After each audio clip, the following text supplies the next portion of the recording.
జై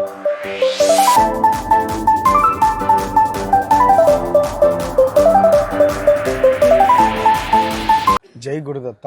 హర నమః పార్వతీపతయే హర హర మహాదేవ హర. శ్రీ జ్యోతిర్వాస్తు విద్యాపీఠ నిర్వహణలో ఈ సంవత్సరం మహాశివరాత్రి సందర్భంగా ఫిబ్రవరి 15వ తేదీ రోజు జలలింగార్చన మహోత్సవాన్ని నిర్వహించడం జరుగుతుంది. ప్రతి సంవత్సరం ఒక విభిన్నమైనటువంటి లింగానికి మనం అర్చించుకొని తరిస్తూ ఉన్నాం. ఆ పరంపరలో భాగంగా భారతదేశంలో ఉన్నటువంటి 1053 నదులను 29 రాష్ట్రాలలో అత్యంత వైభవోపేతంగా సంగ్రహించి ఉన్నది. నదుల యొక్క ప్రాశస్త్యాన్ని లోకానికి తెలియజెప్పాలనేటువంటి ఉద్దేశం చేత జలము పవిత్రంగా ఉపయోగించాలి, జలం యొక్క గొప్పతనాన్ని ప్రతి ఒక్కరూ తెలుసుకోవాలని ఈ మహత్తరమైనటువంటి కార్యక్రమాన్ని నిర్వహించడం జరుగుతూ ఉంది. 1053 నదులలో ప్రప్రధానమైనటువంటి నదుల యొక్క చరిత్రలన్నిటినీ కూడా మనం తెలుసుకోపోతూ ఉన్నాం. ప్రతిరోజు ఒక్కొక్క వీడియో మనకు అందబోతూ ఉంది. తప్పకుండా మనం అందరం ఆ వీడియోను చూసి మన బంధుమిత్రులందరికీ కూడా